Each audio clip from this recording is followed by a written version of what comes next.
Good morning मेरे प्यारे दोस्तों। स्वागत करते हैं आप सभी का आपके अपने YouTube channel OD study point में। तो प्यारे दोस्तों, आज की क्लास में हम लोग सॉल्व करने वाले हैं मैथमेटिक्स के मोस्ट इम्पॉर्टेंट टॉप 15 क्वेश्चन को। डियर स्टूडेंट, जितने भी क्वेश्चन मैं करवाऊंगा टोटल क्वेश्चन बिल्कुल कॉन्सेप्ट के साथ आपको बताऊंगा। और एक बात और मैं आपको बता दूं, जितने भी हमारी स्पेशल क्लास आती है मैथ के लिए, बहुत ही बेहतरीन क्वेश्चन का सीरीज में लेकर आता हूँ। इसलिए मैं स्पेशल क्लास के रूप में मैथ की क्लासेस आपको प्रोवाइड करता हूँ, जिससे आपका बहुत ही बेहतरीन तरीके से कॉन्सेप्ट अच्छी तरीके से हर एक टाइप के क्वेश्चन का सीखने को मिले। बहुत ही बेहतरीन तरीके से सारे क्वेश्चन का सॉल्यूशन मैं करवाने वाला हूँ। आप प्रत्येक क्वेश्चन को बिल्कुल बेहतरीन तरीके से समझ में पाएंगे। आप हमारा मैक्सिमम 25 से 30 मिनट आप हमको दीजिए। इस तरीके से प्रत्येक क्वेश्चन का मैं आपको सॉल्यूशन बताऊंगा कि आपको मैथ पूरी अच्छी तरीके से क्लियर हो जाएगा और कहीं से भी किसी भी प्रकार का डाउट और कंफ्यूजन नहीं होगा, क्योंकि मैं प्रत्येक क्वेश्चन को बिल्कुल बेहतरीन तरीके से कॉन्सेप्ट के साथ स्टेप बाय स्टेप बताने वाला हूं या बताता भी हूं। चाहे आप कोई भी चैप्टर हमारा उठा करके देख लीजिए डियर स्टूडेंट, इस तरीके से मैंने आपको सारे चैप्टर के कॉन्सेप्ट बताया है कि आपको सारी चीजें बिल्कुल बेहतरीन तरीके से क्लियर हो जाएंगे। हमारी आपसे रिक्वेस्ट है डियर स्टूडेंट, जो भी स्टूडेंट अभी तक हमारे चैनल ओडी स्टडी पॉइंट को सब्सक्राइब नहीं किए हैं, सब्सक्राइब जरूर कर लेना डियर स्टूडेंट, जिससे हमारी अपकमिंग आने वाली वीडियोज आपको मिलती रहे सबसे पहले डियर स्टूडेंट। तो आइए हम लोग स्टार्ट करते हैं आज की क्लास को। तो क्वेश्चन नंबर 1 आपका इस प्रकार से पूछा गया है कि एक ठोस गोलाकार गेंद का आयतन 38,808 सेंटीमीटर क्यूब है, तो इसकी त्रिज्या ज्ञात कीजिए। बहुत ही बेहतरीन क्वेश्चन है, जो कि आपका मेंसुरेशन से पूछा गया क्वेश्चन है। एक ठोस गोलाकार गेंद का आयतन 38,808 है, तो गोले का आयतन होता क्या है डियर स्टूडेंट? गोले का आयतन डियर स्टूडेंट आपका होता है 4/3 पाई आर क्यूब। अब गोले का आयतन दे रखा है 38,808, ठीक है।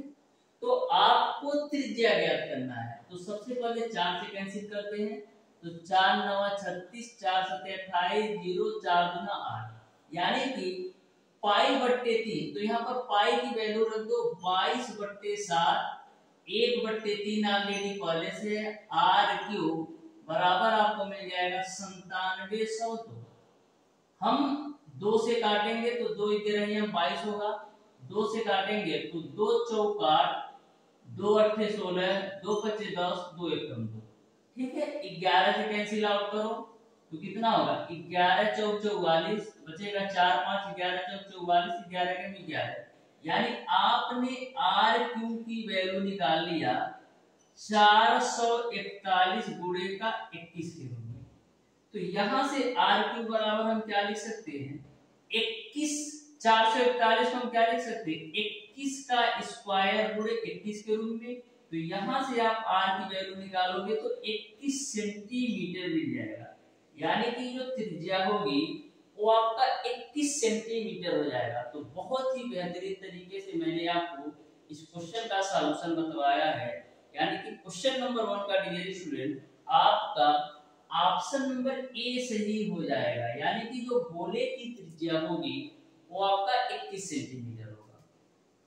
बढ़ते हैं डियर स्टूडेंट क्वेश्चन नंबर 2 की तरफ। बहुत ही बेहतरीन तरीके से सारे क्वेश्चन आपको बताऊंगा, बस ध्यान से पेशेंस के साथ आप बने रहिएगा। आपको सारे कॉन्सेप्ट बिल्कुल अच्छी तरीके से क्लियर करने वाला हूं। क्वेश्चन नंबर 2 आपसे पूछा गया है कि सोहन और मोहन के वेतनों का औसत आपका 65,000 रुपया है और उनके वेतनों का क्रमशः अनुपात 15:11 है, तो आपको मोहन का वेतन बताना है। देखो कितना बेहतरीन क्वेश्चन है। बोला है कि सोहन और मोहन के वेतन का जो औसत है वो आपका है 65,000 और उनके वेतनों का जो अनुपात दे रखा है 15:11 अनुपात दे रखा है, तो मोहन का वेतन बताना है। तो सबसे पहले हम क्या करते हैं डियर स्टूडेंट, दोनों के वेतनों का योग निकाल लेते हैं।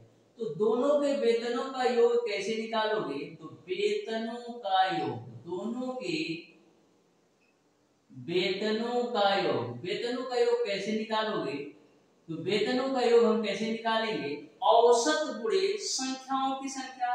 तो औसत इन्होंने दे रखा है 65,000 और कितने लोगों की बात हो रही है, 2 लोगों की, यानी संख्याओं की संख्या 2 हो जाएगी। तो वेतनों का योग आपका आ जाएगा 1,30,000।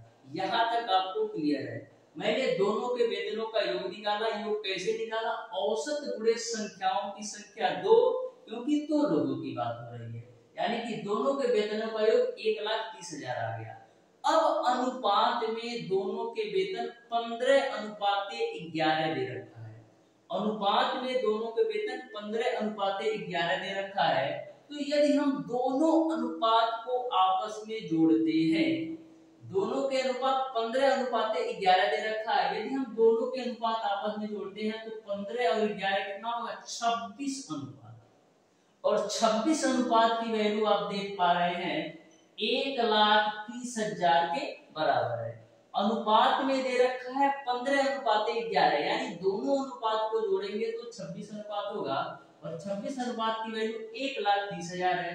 यहाँ से एक अनुपात की वैल्यू निकालो तो 26×25 आपका होता है 130 और 3 तो 0 चिपका दो, यानी एक अनुपात की जो वैल्यू है वो आपको मिल जाएगा 5,000 रुपया।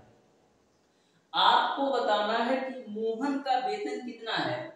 तो मोहन को जो वेतन मिल रहा है वो आपका 11 अनुपात के बराबर मिल रहा है। मोहन को वेतन जो मिल रहा है वो आपका 11 अनुपात के बराबर मिल रहा है। तो एक अनुपात की वैल्यू 5,000 है, तो 11 अनुपात की वैल्यू आपका 55,000 हो जाएगा। यानी कि जो मोहन का वेतन होगा वो आपका 55,000 होगा। इस तरीके से क्वेश्चन नंबर 2 का ऑप्शन नंबर डी सही है। बहुत ही बेहतरीन क्वेश्चन पूछे जाते हैं, बस आप बेसिक कॉन्सेप्ट से सॉल्व कर दीजिएगा। और कॉन्सेप्ट सिखाने के लिए मैं हूं, बहुत ही बेहतरीन कॉन्सेप्ट आपको सिखाऊंगा। क्वेश्चन नंबर 3 पर डियर स्टूडेंट बढ़ते हैं। आप ध्यान से देखिएगा क्वेश्चन नंबर 3 को। आपको 15 क्वेश्चन के माध्यम से 15 कॉन्सेप्ट बिल्कुल बेहतरीन तरीके से सिखाने वाला हूं।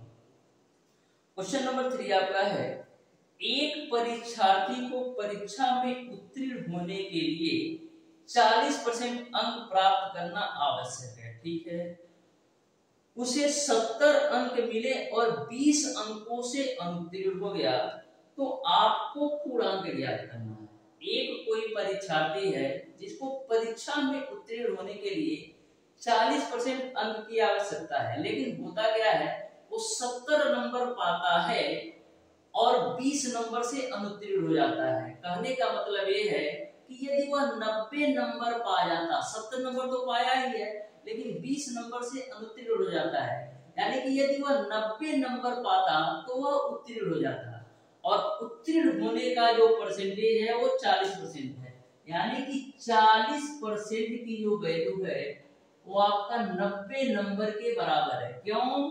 क्योंकि 90 नंबर पाता तो उत्तीर्ण हो जाता है। और क्वेश्चन जो बोल रखा है कि एक परीक्षार्थी को परीक्षा में उत्तीर्ण होने के लिए 40% अंक की आवश्यकता है, यानी कि जो 40% की वैल्यू है 90 नंबर के बराबर है।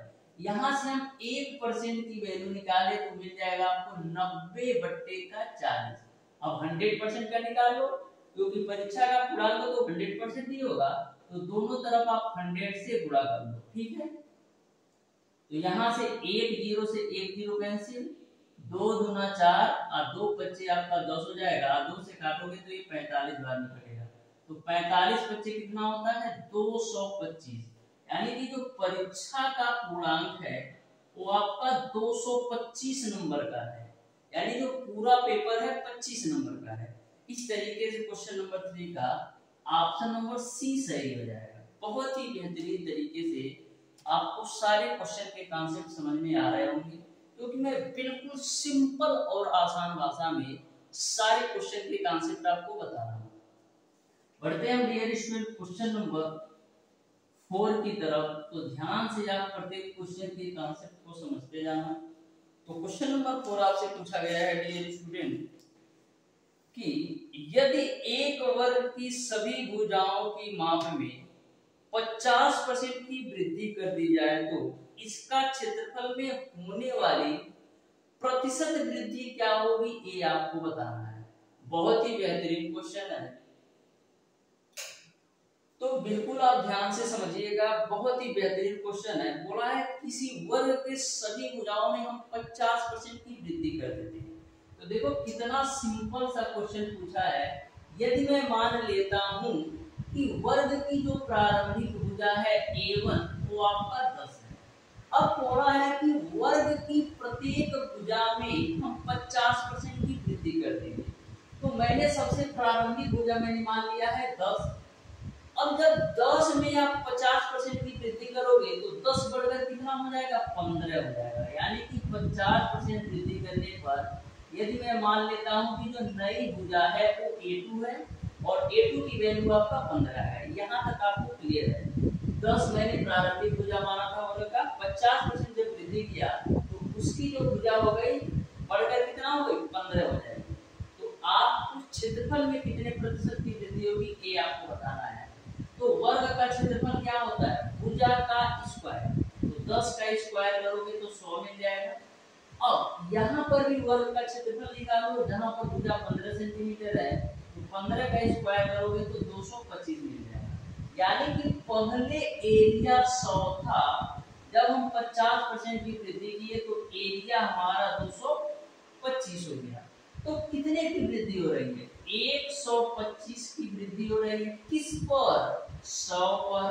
परसेंटेज में चेंज करने के लिए 100 से गुणा कर लो, 100 से 100 कैंसिल, यानी कि 125% की वृद्धि हो जाएगी एरिया में। एरिया में 125% की वृद्धि हो जाएगी। यानी क्वेश्चन नंबर 4 का ऑप्शन नंबर सी सही हो जाएगा। बढ़ते हैं डियर स्टूडेंट क्वेश्चन नंबर 5 की तरफ। आपको सारे क्वेश्चन बहुत ही बेहतरीन तरीके से समझ में आ रहा होगा। तो क्वेश्चन नंबर 5 को आप बिल्कुल ध्यान से देखिएगा। बोला है एक पुरुष और एक लड़का एक कार्य को क्रमशः 8 और 12 दिन में पूरा कर लेते हैं, ठीक है। इसी कार्य को 2 दिन में पूरा करने के लिए 2 पुरुषों के साथ कितने लड़के हमें लगाने पड़ेंगे ये आपको बताना है। तो ध्यान से देखिएगा, एक पुरुष है और एक लड़का किसी कार्य को 8 और 12 दिन में कर सकते हैं। यानी कि मैन जो है इसी कार्य को 8 दिन में कर सकता है और जो लड़का है यानी बॉय है वो उसी कार्य को 12 दिन में कर सकता है। तो सबसे पहले आप टोटल वर्क निकालो, तो 8 और 12 का एकदम आपको मिल जाएगा 24। 8 से कैंसिल आउट करोगे 24 को तो मैन की इफिशिएंसी 3 मिल जाएगी। यानी आदमी जो है एक दिन में 3 काम करता है। 12 से डिवाइड करोगे 24 को तो 2 आएगा, यानी कि लड़का जो है एक दिन में 2 काम करता है। अब हम टोटल वर्क निकाल लिए और हमको आदमी की भी क्षमता पता चल गया और लड़के की भी क्षमता हमको पता चल गया। क्वेश्चन में यह बोला जा रहा है कि 2 पुरुषों के साथ कितने लड़के की आवश्यकता होगी काम को पूरा करने के। तो देखो टोटल हमारा काम है 24। 2 पुरुषों के साथ मैं मान लेता हूं, 2 पुरुषों के साथ मैं मान लेता हूँ x लड़के यदि मैं लगा देता हूँ तो हमारा काम 2 दिन में पूरा हो जाता है, ठीक है। 2 पुरुषों के साथ यदि हम x लड़के को लगा देता हूँ तो हमारा काम 2 दिन में पूरा हो जाता है। तो 2 से काटोगे तो 12 बार निकलेगा, 12 बराबर एक आदमी की क्षमता कितनी है, 3 काम करने की। तो 2 गुणे 3 यहाँ से 6 हो जाएगा प्लस का x, और एक लड़के की क्षमता कितनी है, 2 है तो यहाँ 2 रख दो। 12 में से 6 जाएगा 6, तो 6 बराबर आपका 2x मिल जाएगा। 2 से काटो तो 3, यानी x की वैल्यू कितनी आ जाएगी, 3। यानी कि हम 2 आदमी के साथ 3 लड़के लगा दे तो हमारा वही काम 2 दिन में पूरा हो जाएगा। यानी क्वेश्चन नंबर 5 का ऑप्शन नंबर ए सही हो जाएगा। देख रहे हो ना कितने बेहतरीन क्वेश्चन पूछे जा रहे हैं। बढ़ते हैं डियर स्टूडेंट क्वेश्चन नंबर 6 की तरफ। बिल्कुल शानदार तरीके से आप सारे क्वेश्चन के कॉन्सेप्ट समझते जाओ, बहुत ही बेहतरीन तरीके से सारे क्वेश्चन के कॉन्सेप्ट आपको बताऊंगा। यदि आप कभी भी मैथ को नहीं पढ़ोगे ना डियर स्टूडेंट, तो भी यदि आप हमारे 3 से 4 क्लासेस लोगे ना, तो बिल्कुल अच्छी तरीके से आपको समझ में आने लगेगा। क्वेश्चन नंबर 6 आपका है कि रमन 1 घंटे में एक पुस्तक का 1/4 भाग पढ़ लेता है, ठीक है। तो 2 घंटा 15 मिनट में पुस्तक का कितना भाग पढ़ेगा, ये आपको बताना है। देखो कितना सिंपल सा क्वेश्चन है। रमन 1 घंटे में एक पुस्तक का 1/4 भाग पढ़ लेता है, यानी 1 घंटा में एक पुस्तक का 1/4 भाग पढ़ लेता है। तो 1 घंटा में कितना मिनट होता है, 60 मिनट, यानी कि 60 मिनट में वह 1/4 भाग पुस्तक का पढ़ लेता है। 60 को हम क्या लिख सकते हैं, 60 को हम लिख सकते हैं डियर स्टूडेंट 15 गुणे का 4 मिनट बराबर आपका आ जाएगा 1/4। तो यहाँ से आप 15 मिनट की वैल्यू निकालोगे तो कितनी आएगी, 4 आपका नीचे चला जाएगा, यानी 1/16 भाग, यानी 15 मिनट में 1/16 भाग किताब का पढ़ लेगा। तो आप बताओ यदि 1 घंटा में 1/4 पढ़ेगा तो 2 घंटा में कितना पढ़ेगा। 1 घंटा में यदि आपका 1/4 पढ़ेगा तो 2 घंटा में आपका किताब का 1/2 भाग पढ़ेगा। क्योंकि हमको 2 घंटा का निकालना है, तो इधर भी 2 से गुणा कर दो और इधर भी 2 से गुणा कर दोगे तो 2 घंटा में 1/2 भाग किताब का पढ़ लेगा। आपको बताना है 2 घंटा 15 मिनट में, तो 2 घंटा में 1/2 भाग किताब का पढ़ता है और 15 मिनट में 1/16 भाग पढ़ता है। इसी को ऐड कर लो तो 16 ऐसे हो जाएगा, 2/16 16 कम 16, यानी कि 9/16 भाग जो है किताब का पढ़ जाएगा। 2 घंटा 15 मिनट में 9/16 भाग किताब का पढ़ जाएगा, यानी क्वेश्चन नंबर 6 का ऑप्शन नंबर सी सही हो जाएगा। बढ़ते हैं डियर स्टूडेंट क्वेश्चन नंबर 7 की तरफ। आपको सारे क्वेश्चन बहुत ही बेहतरीन तरीके से समझ में आ रहे होंगे, क्योंकि मैं बिल्कुल सिंपल और आसान भाषा में आपको सारे क्वेश्चन समझा रहा हूँ। यकीन मानिए डियर स्टूडेंट, ऐसे क्वेश्चन आपके एग्जामिनेशन में मल्टीपल टाइम पूछे गए क्वेश्चन हैं। जो स्टूडेंट पढ़कर जाएगा बहुत ही बेहतरीन तरीके से सारे क्वेश्चन का सॉल्यूशन करके आएगा। लेकिन यदि पढ़ा नहीं रहेगा तो यही जो मैं क्वेश्चन सॉल्व करवा रहा हूँ यही क्वेश्चन उसके लिए टफ हो जाएगा। तो क्वेश्चन नंबर 7 है आपका कि 2 संख्याओं का अनुपात 3:7 है। इनमें से प्रत्येक में 6 जोड़ने पर यह अनुपात 5:9 हो जाता है। तो संख्याएं बताना। 2 संख्याओं का अनुपात 3:7 है। 2 संख्याओं का अनुपात 3:7 है, ठीक है। प्रत्येक संख्या में 6 जोड़ने पर, यानी यहाँ पर भी आप 6 ऐड कर दो और यहाँ पर भी हम 6 ऐड कर देते हैं, तो जो नया अनुपात आपका बनकर आता है वो आपका 5:9 हो जाता है। कितना, 5:9 हो जाता है। तो आपको संख्याएं बतानी है। तो सबसे पहले देखो अनुपात में कितने की वृद्धि हो रही है, 2 अनुपात की वृद्धि। अनुपात में कितने की वृद्धि हो रही है, 2 अनुपात की वृद्धि, यानी कि 2 अनुपात की वजह से संख्या में जो वृद्धि हो रही है वो आपका 6 है। अनुपात में यदि 2 की वृद्धि हो रही है तो संख्या में 6 की वृद्धि हो रही है, यानी 1 अनुपात की वैल्यू आपको मिल जाएगा 3। तो आपको संख्याएं बताना है। तो पहला जो अनुपात है 3 और 1 अनुपात की वैल्यू आपका है 3, तो पहली जो संख्या होगी 9। दूसरा अनुपात है 7 और 1 अनुपात की वैल्यू 3 है, तो 3 7 21, यानी कि जो संख्याएं होंगी 9 और 21 होंगी। इस तरीके से क्वेश्चन नंबर 7 का ऑप्शन नंबर ए सही हो जाएगा, संख्याएं 9 और 21। बढ़ते हैं डियर स्टूडेंट क्वेश्चन नंबर 8 की तरफ। प्रत्येक क्वेश्चन को बिल्कुल बेहतरीन तरीके से आप समझते चलिएगा, क्योंकि मैं बिल्कुल बेहतरीन तरीके से सारे क्वेश्चन के कॉन्सेप्ट बता रहा हूँ। बोला है किसी संख्या के 55% तथा उसी संख्या के 25% का अंतर 11.10 है, तो उस संख्या का 75% क्या होगा, ये आपको बताना है।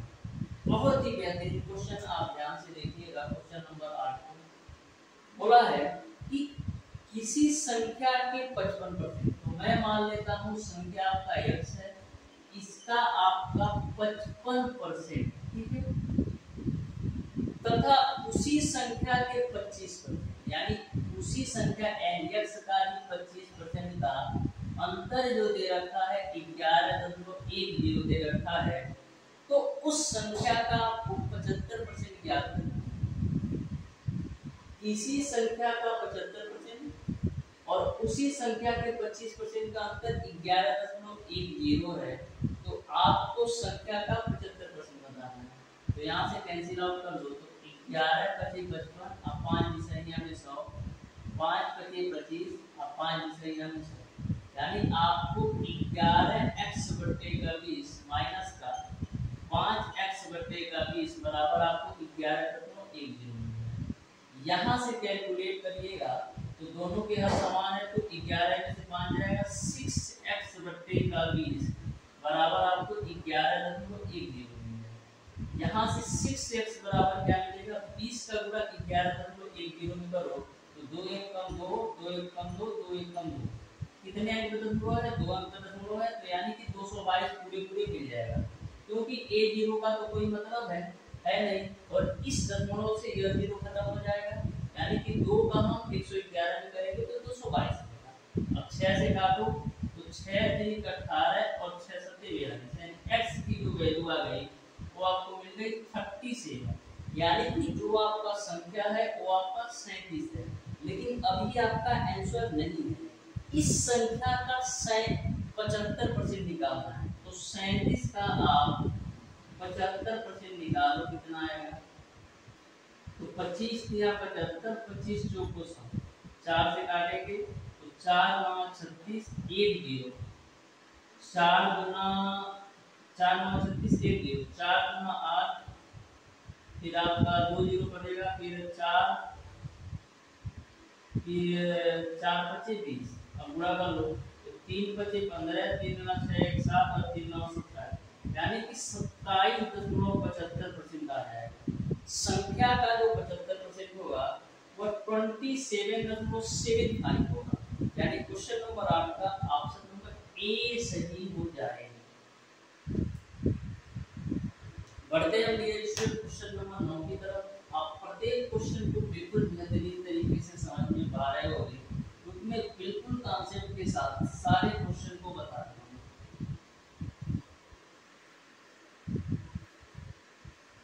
क्वेश्चन नंबर 9 आपका है कि एक संख्या 45 से उतनी अधिक है जितनी 73 से कम है, तो संख्या बताना है।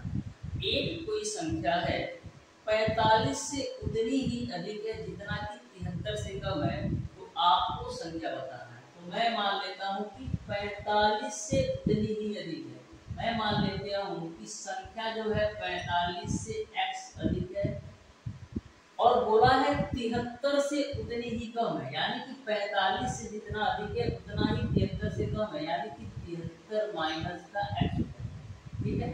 45 से यदि x अधिक है तो 73 से x कम होगा, तो क्वेश्चन ये बोला है कि 45 से जितना अधिक है उतना ही 73 से कम है, तो मैंने मान लिया कि वह संख्या x है, क्योंकि 45 से x यदि अधिक है तो 73 से x कम है, ठीक है। यहाँ से x की वैल्यू निकालेंगे, तो यहाँ से आपको मिलेगा 2x बराबर 73 में से 45 घटाओ तो 13 में से 5 जाएगा 8, 6 में 4 जाएगा 2, यानी x की वैल्यू आपने निकाल लिया 14, x की वैल्यू आपने निकाल लिया 14। अब x की वैल्यू यहाँ पर चाहे रख दो चाहे यहाँ पर रख दो, आपको संख्या मिल जाएगा। x की वैल्यू यहाँ पर 14 रखोगे तो 45 और 14 कितना होगा, 5 4 9 और 4 1 5, यानी 59 हो जाएगा, यानी कि वह जो संख्या होगी वो आपका 59 हो जाएगा, यानी वह संख्या 59 है जो कि 45 से उतना ही अधिक है जितना 73 से कम है। इस तरीके से क्वेश्चन नंबर 9 का ऑप्शन नंबर ए सही है। क्वेश्चन देखो कितने बेहतरीन तरीके से घुमाया है, लेकिन यदि आपको कॉन्सेप्ट पता होगा तो बिल्कुल सिंपल तरीके से सॉल्व कर पाएंगे। बढ़ते हैं डियर स्टूडेंट क्वेश्चन नंबर 10 की तरफ। आप ध्यान से प्रत्येक क्वेश्चन के कॉन्सेप्ट को समझिएगा, बहुत ही बेहतरीन कॉन्सेप्ट।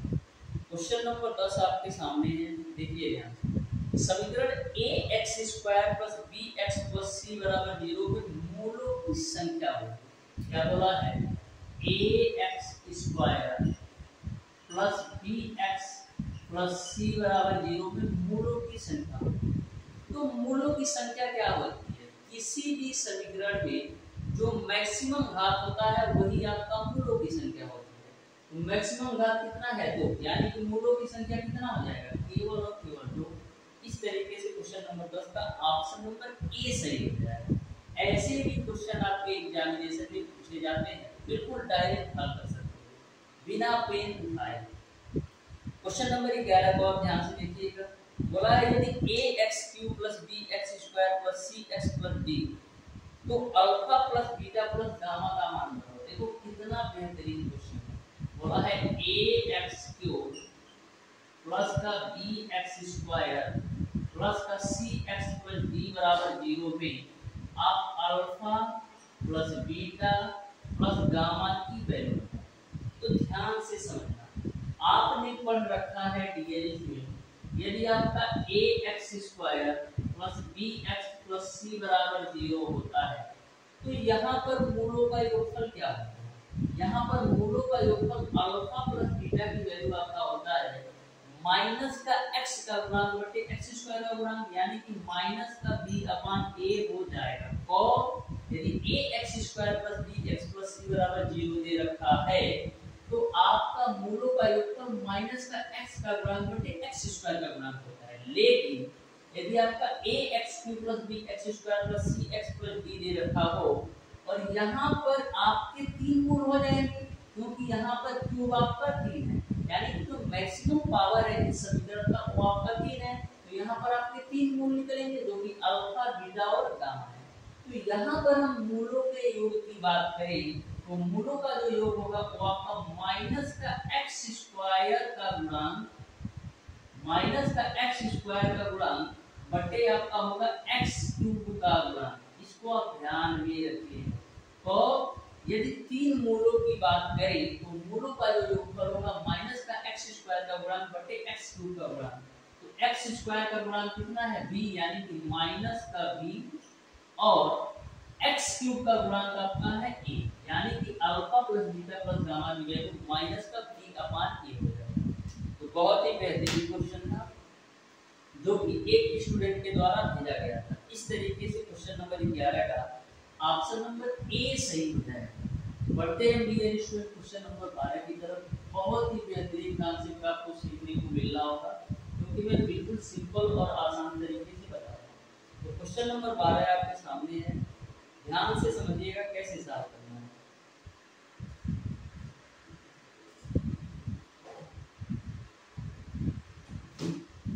तो क्वेश्चन नंबर 12 आपका है ये जो स्टूडेंट, यदि 5x - y बराबर 3 है तथा y² - 6x² बराबर 25 है तो x + y का मान बताना। देखो कितना बेहतरीन क्वेश्चन पूछा है। बोला है 5x - y बराबर 3, 5x - y बराबर 3 और y² - 6x² बराबर आपको दे रखा है 25। तो x + y की वैल्यू क्या होगी? a आपको। तो यहाँ से सबसे पहले यदि मैं y की वैल्यू निकालूं तो y बराबर आपको क्या मिल जाएगा? 5x - 3। y की वैल्यू आपको मिल जाएगा 5x - 3 इस समीकरण से। ठीक है, अब यही y का मान हम इस समीकरण में रख देंगे। तो y की वैल्यू कितना है? 5x - 3, तो 5x - 3 का होल स्क्वायर हो जाएगा माइनस का 6x² हो जाएगा बराबर आपका हो जाएगा 25। इसी को कैलकुलेट करो तो a - b का होल स्क्वायर कर दो तो a² यानी 5x का स्क्वायर 25x² प्लस b² यानी 3 का स्क्वायर 9 माइनस का 2ab, तो 2 × 5 = 10 30x हो जाएगा। अब माइनस का 6x² हो जाएगा बराबर आपका हो जाएगा 25। अब देखो 25x² में से 6x² घटाओगे तो 19x² हो जाएगा और माइनस का 30x हो जाएगा।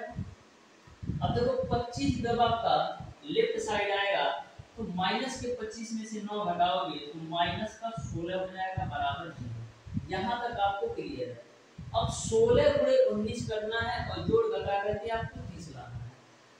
16 गुणे 19 करना है और 2 लगा के 30 लाना है। तो 16 को हम क्या लिख सकते हैं, 8 गुणे 2 और 19 आपका है।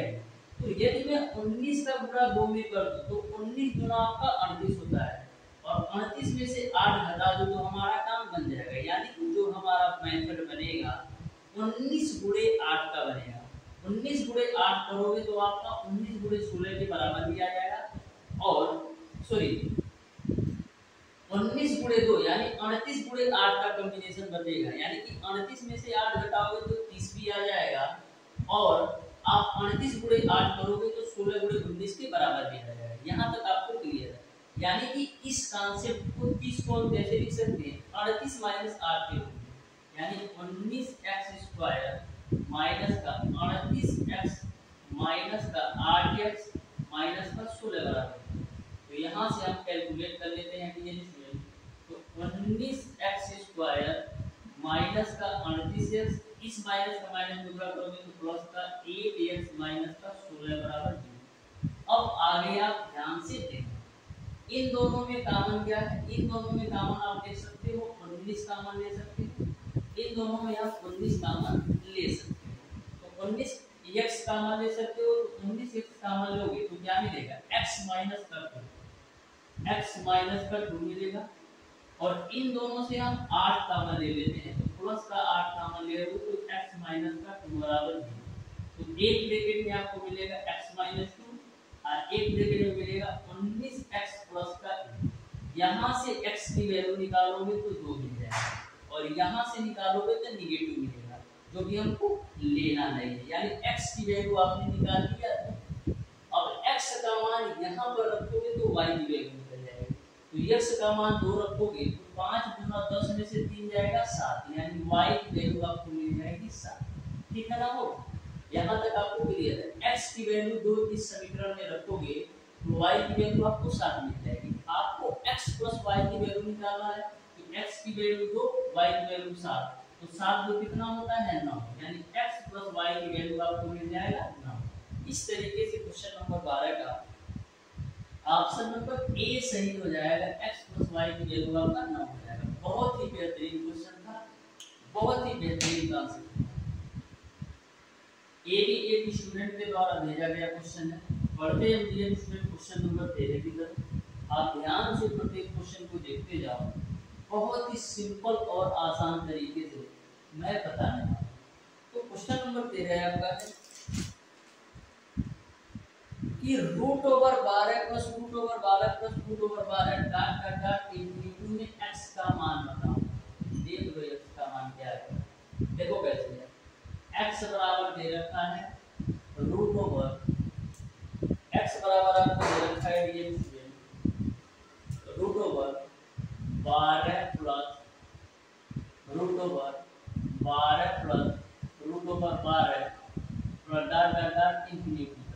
तो x की वैल्यू आपको बताना है। तो हम करते क्या है, देखो यह √12 और √12 इंफिनिटी तक है। तो हम करेंगे क्या, एक 12 को छोड़कर इन सारे की जगह x को लिख सकते हैं, क्योंकि हमारा √12 इंफिनिटी तक है। तो हम केवल एक 12 को छोड़कर सारे की जगह x लिख सकते हैं। यानी हमारा बन जाएगा x बराबर √12 प्लस का x। अब आप दोनों पक्षों का वर्ग कर लो, तो दोनों पक्षों का वर्ग करोगे तो x² बराबर आपको मिल जाएगा 12 प्लस का x। यहाँ से कैलकुलेट करो तो x² माइनस x माइनस का 12 बराबर 0 मिल जाएगा। ठीक है, अब देखो 4 3 12 होता है, आप 4 में से 3 घटाओगे तो 1 मिलेगा, यानी x² माइनस का 4x माइनस का 3x माइनस का 12 बराबर 0।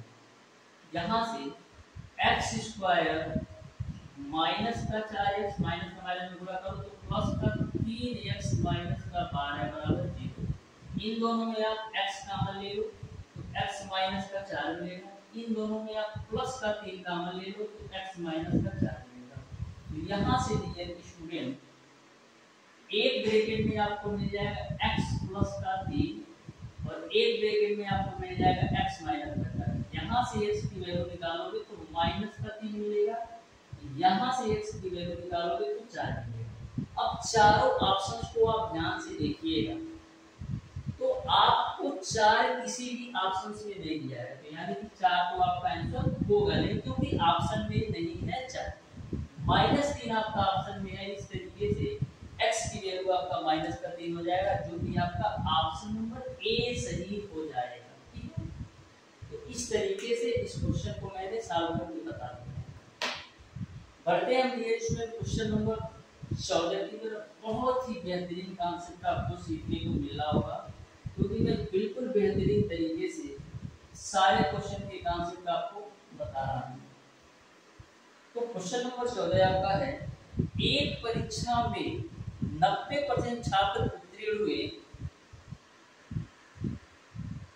और 600 छात्र अनुत्तीर्ण हुए, तो परीक्षा में कितने छात्रों ने भाग लिया ये आपको बताना है। एक कोई परीक्षा होती है जिसमें 90% छात्र जो है उत्तीर्ण हो जाते हैं और 600 छात्र अनुत्तीर्ण हो जाते हैं, तो आपको परीक्षा में परीक्षार्थियों की संख्या बताना है। तो देखो, यदि 90% छात्र आपके उत्तीर्ण हो जाएंगे तो कितने अनुत्तीर्ण होंगे? 10% अनुत्तीर्ण होंगे। यदि 90% उत्तीर्ण होंगे तो 10% आपके अनुत्तीर्ण हो जाएंगे। अब क्वेश्चन ये बोला है कि 600 छात्र अनुत्तीर्ण हो गए हैं, यानी 10% की वैल्यू जो है वो आपका 600 के बराबर है। तो यहाँ से 0 से 0 बच्चे में डालो तो 1% की जो वैल्यू है वो आपको मिल जाएगी 7। और किसी भी परीक्षा में टोटल विद्यार्थी कितने 100% के बराबर होते हैं, तो 100% की वैल्यू कितनी मिल जाएगी? 100% की वैल्यू आपको मिल जाएगी 6000, यानी कि परीक्षा में जो टोटल परीक्षार्थी थे 6000 थे। ठीक है, यदि मैं आपसे पूछ लूं कि कितने परीक्षार्थी उत्तीर्ण हुए, तो 90% परीक्षार्थी जो है उत्तीर्ण हो जाते हैं, तो 6000 का 90% निकालोगे तो 5400 मिलता है, यानी कि 5400 विद्यार्थी जो है उत्तीर्ण हो गए और 600 विद्यार्थी जो है अनुत्तीर्ण हो गए। हम बात करें टोटल विद्यार्थी कितने थे, तो 6000। ठीक है, तो क्वेश्चन नंबर 15 को आप ध्यान से देखिएगा। बहुत ही बेहतरीन कॉन्सेप्ट इसका भी है, बहुत ही बेहतरीन कॉन्सेप्ट। आप ध्यान से देखो क्वेश्चन नंबर 15 को, आपको अच्छी तरीके से समझ में आने वाला है। देखो, बोला है एक आयत का क्षेत्रफल 396 सेंटीमीटर स्क्वायर है और इसकी लंबाई और चौड़ाई का अनुपात 11:9 है, तो इसका परिमाप ज्ञात करो। क्या ज्ञात करना है? परिमाप ज्ञात करना।